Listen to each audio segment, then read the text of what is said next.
اینجا افغانستان نیست، اینجا ایران است. 800 کیلومتر مرز مشترک بین ایران و افغانستان باعث شده تا در سالهای ناامنی و خشکسالی 3 میلیون آواره افغان که بیشتر دامدار بودند از طریق مرزهای زمینی وارد ایران شوند. در سال 1980 جامعه افغان 20 میلیون تخمین زده شد.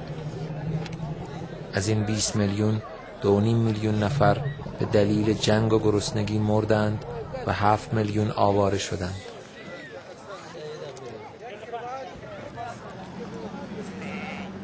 هرچه هست در 20 سال گذشته 50% جامعه افغان سرزمین افغانستان را به سوی کشورهای دیگر و یا به سوی دیار مرگ ترک کردند.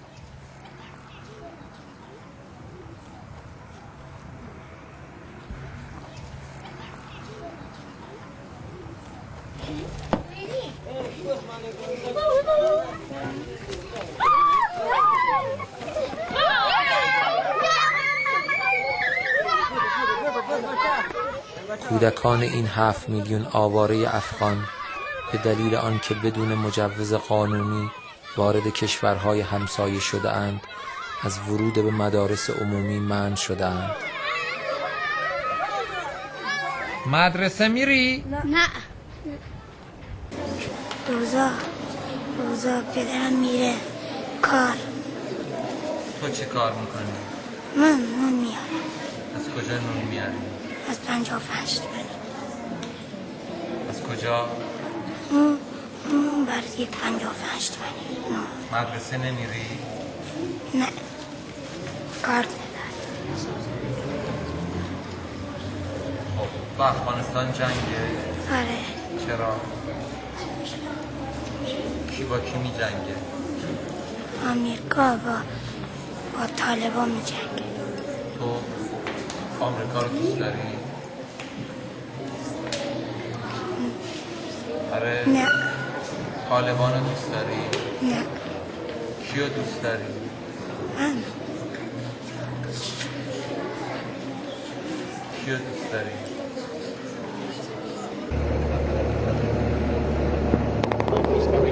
There you go, Bradley.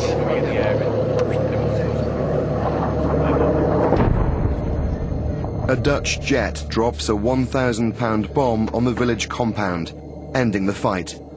That was exactly where That's exactly where the fire was coming from, right smack dab in the middle. But the Taliban know how long it takes for Swampy's airstrike to arrive and may already have moved out, while another piece of Gamsa is destroyed. How do you avoid killing civilians? I won't ever drop anything down on the ground unless I'm 100% sure. The pilot up there, I pretty much buy the bomb from him. If anything comes from it, then I'm the one who's going to get the blame. But it's so difficult to know who is Taliban and who is not.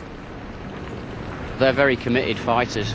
I suppose they're doing what I'd be doing if they came to my backyard, basically.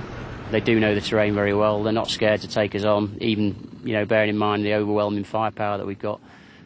So I respect them. And heading into town to speak to the Afghan army, that readiness will soon be put to the test.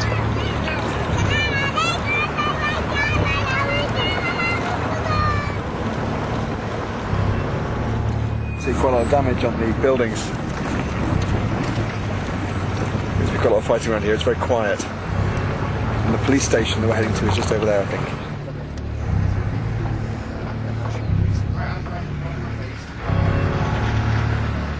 The Afghan forces, not the British, hold the town centre, but the surrounding area is Taliban controlled.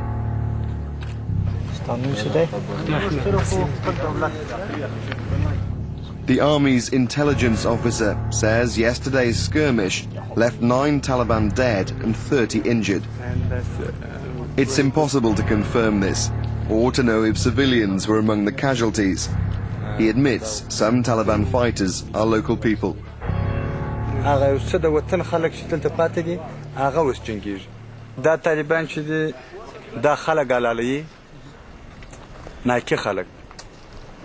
چې دوی چا روزلي دي د محمد رسول الله یا د شریعت یا د اسلام یا زموږ د افغانستان په دود په کلتور په اسلام په شریعت کې د انسان علیدل نشته.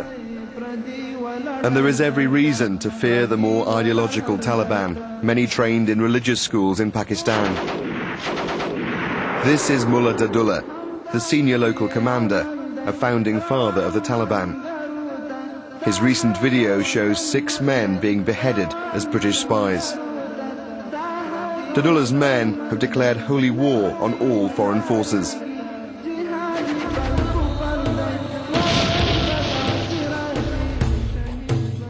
But they're only one part of the insurgency. Local warlords and drugs barons also want the British defeated.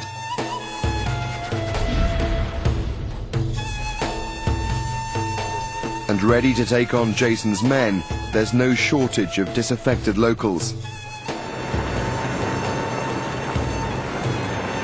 They pull out of town. The Taliban is nearby. For Kam Dagha, there is no presidential candidate who will work for the benefit of the Afghan people, and the political crisis is nothing more than a game being played by politicians who just want power. Whoever is the next president will only work to feed himself. He will forget about the poor Afghans and make money for himself. Karzai already fed himself. In that regard, he may be a better choice. Presidential elections are supposed to take place this year. Afghan President Hamid Karzai has asked the Independent Election Commission to hold the polls in April instead of August. The commission told Al Jazeera they will officially respond to that request on Thursday and that they won't be swayed by any candidate, including the president.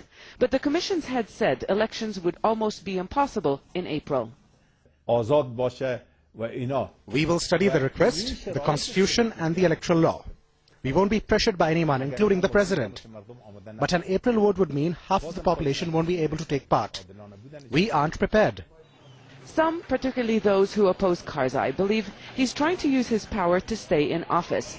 And his rivals say he's trying to prevent them from having enough time to campaign by calling for an earlier voting date. We have been speaking to many Afghans here at the bird market in Kabul. It is clear that a lot of them just don't care whether elections are held in April or August or whether even they're held at all. They have other concerns they believe no leader will address.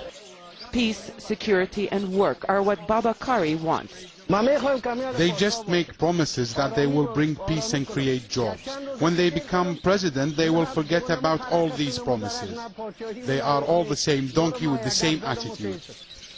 The same donkey with the same attitude, an old saying in Dari. It is clear many here have lost hope, and the political crisis just reconfirms their fears that politicians are not thinking about the Afghans.